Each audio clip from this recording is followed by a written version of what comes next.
Hey guys, guess what? We are driving another Porsche 911 today. Just when you thought we got them all, the one I still have never driven is this one right here. This is a 991.2, so a 2019 GT3 RS.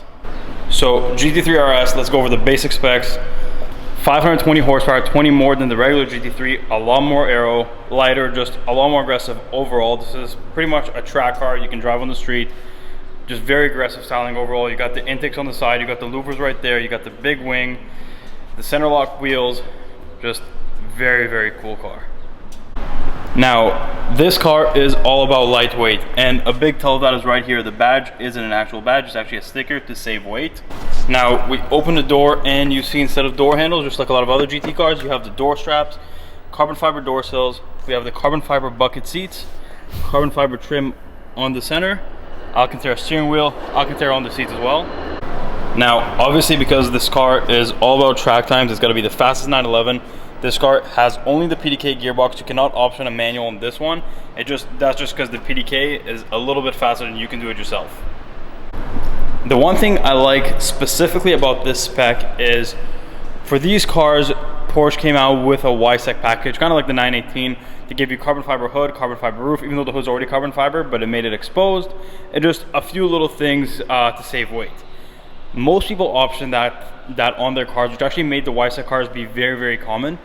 In the long term, it actually might be a better choice to get it without YSEC, just because honestly, everyone else got YSEC and it didn't really make the biggest difference. And no, this build is not a cheap build. It has all the right options, has the carbon bucket seats, it even has the carbon ceramic brakes. So, you know, it still has the right build, just no YSEC package, which gives a lot more painted look to it. And in my opinion, it looks very, very clean like this. When you look at the back, you can see these tailpipes do not look stock. This car has the Soul Performance exhaust, just like the red 992 GT3 that we drove a few weeks back.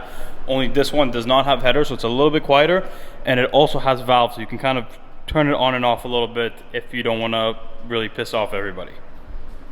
So today we're going to drive it and we're going to see what the 991.2 GT3 RS is all about. Okay, so let's start it up. And first thing you want to do when you start it up, turn the valves on, and of course you want to do PDK in sport mode. Now, if you've watched my more like vlog style videos, you've definitely seen this car before. You know, I've done a lot of videos at Porsche Center, North Toronto, and this guy usually is at every event that they do there. So yeah, this car has been in my videos before. It's the only, I think it might be the only yellow GT. Actually, no, there's another one with I think a bigger wing. But this is actually a very like unique build, even though so it doesn't have the YSEC, but I actually think it's pretty cool that it doesn't have the YSEC because I feel like everybody optioned it. So it's a lot more rare to see one without the YSEC. So I'm sure you guys, if you've watched my vlog style videos, you've definitely noticed this car before in my videos. So here we are in another 911. This one is the flagship of the naturally aspirated cars. This is the GT3 RS, the track focused car. Obviously, like the most iconic 911 there is, pretty much. So I've driven now the GT3 of this generation, GT2 RS. I've driven pretty much everything of this generation except for this car. So I was actually very, very excited to try this. You know, it's a very special car. Everybody always talks about the GT3 RS very highly. Nobody's ever really disappointed with one. So I was definitely very excited to try one, especially because the only other one I've driven is the 997, which I do say is the best sports car ever made. So first thing you notice with this specific car is it has the Soul Performance exhaust, which is the same system as the 992 GT3, the red one, the PDK that we drove about a month ago. However, this one doesn't have headers, so it's a little bit quieter, but I don't know if that's necessarily a bad thing, because with the red one, it was like obnoxiously loud. You just, you know, certain times of night you probably couldn't drive that car. Certain places, you just feel like no matter what you do, every cop within a 5-kilometer radius is going to hear you. So you're kind of just a little more like worried about, you know, when you're flooring the car, when you want to push a little bit, you really got to be aware of that. Here, it's loud and it's fun, but the one thing is, it doesn't feel like it's too obnoxious. I don't feel like it's pissing anybody off. Which, yeah, once in a while you want to piss people off a little bit, but this is just like makes the car sound like a supercar, because the one thing you don't really get with Porsche usually is the crazy sound from factory. So this kind of gives it to you and gives you the full experience of the car.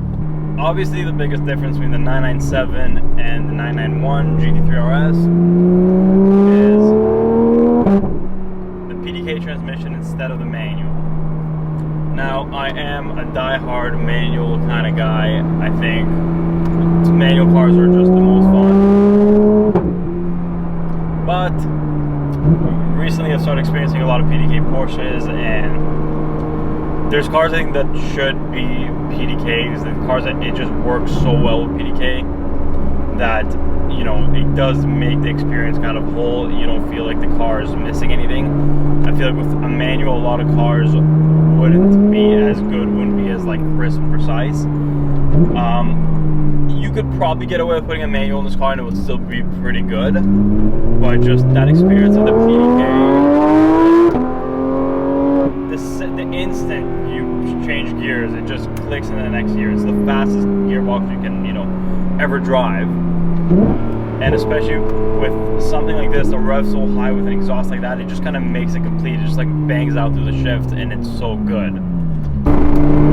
Now, the difference between the GT3 and the GT3 RS, power-wise and all that, is not that big. The GT3 of this generation has 500 horsepower. This one, I believe, is 520.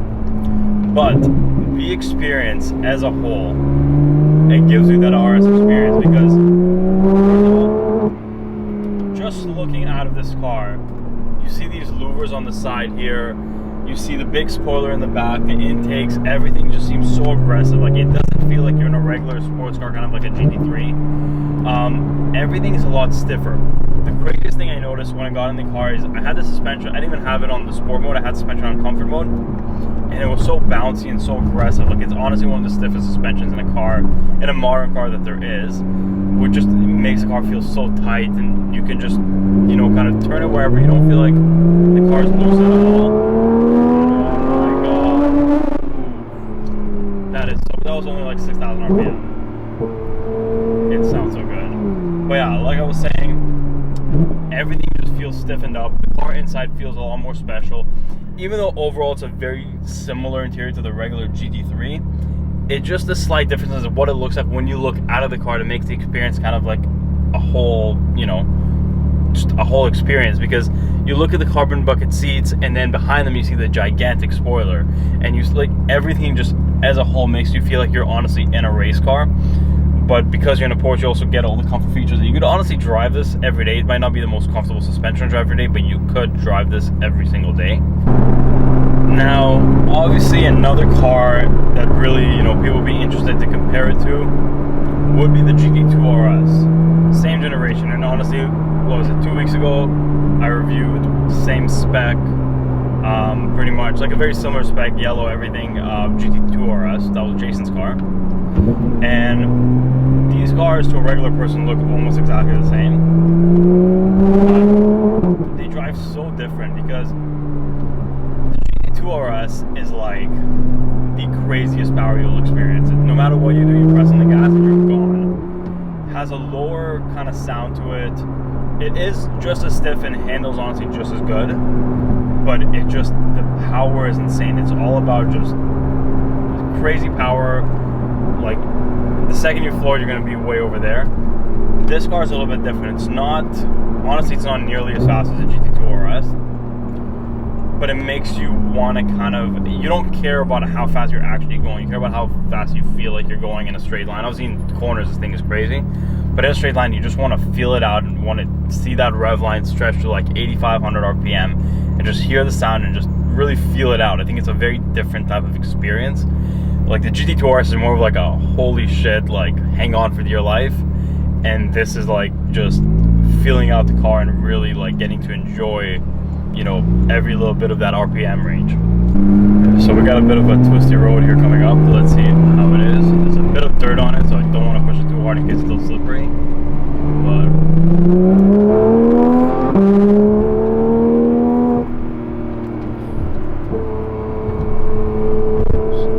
the way the front moves with the steering wheel, it's so accurate.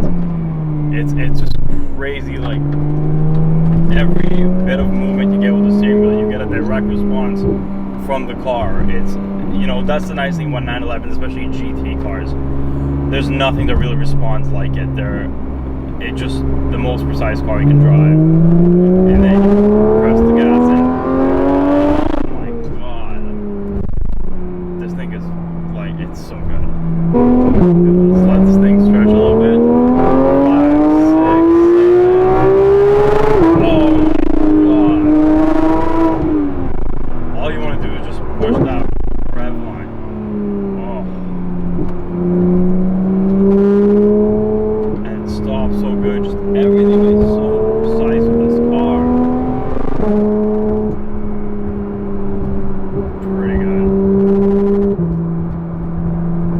So, the one thing I'm kind of almost worried about, but not really, like, the new GT3 RS is supposed to debut at the Quail this year in Monterey Car Week, which I should be there to cover that unveiling. Hopefully I'll be there.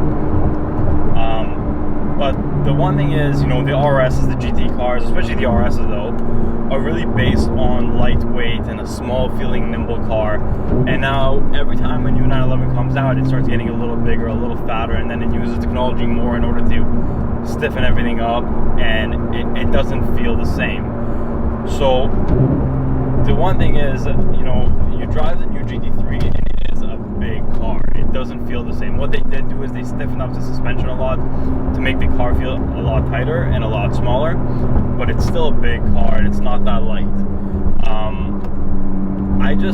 I don't know how a new RS is going to do on a car that's so big. I think it's going to be a lot of car and it's going to need a lot of electronics to keep it very RS feeling.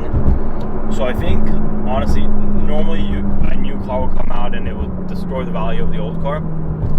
I think even though from spy shots the new GT3 RS looks amazing and looks crazy aggressive, I think when that car comes out, it's going to make these cars appreciate in value, because I think people are going to want to go back to like the roots of what the RS has started at. I want to feel a lot more raw and more drive involvement. The more of a new car you go, the less you're going to get out of that. That being said, the new GT3 RS on paper will definitely be better in every single way. And from the looks of it, they actually made it look crazier, which I really like, because I think these cars should be very obnoxious looking, spoilers, this, that. I think that's very cool, so I think they did that.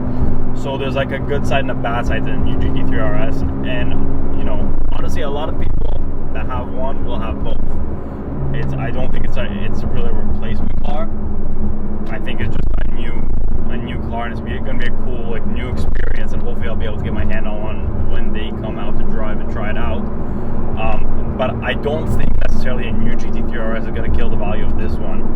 I think the new GT3 RS is going to have its own market. It's definitely going to go for way over sticker. It's going to be one of the highest demanding cars in the world when it comes out. But these I don't think are really going to tank. Like I said, I think the GT2 RSs are going to go way up, because these are got pretty close to the GT2 RSs. These are going to stay where they are, maybe even go up from here, because it's just, again, like people want to feel the car a lot more, and they want that raw feeling, and the newer you go, the more technology you do, the less you're going to have that.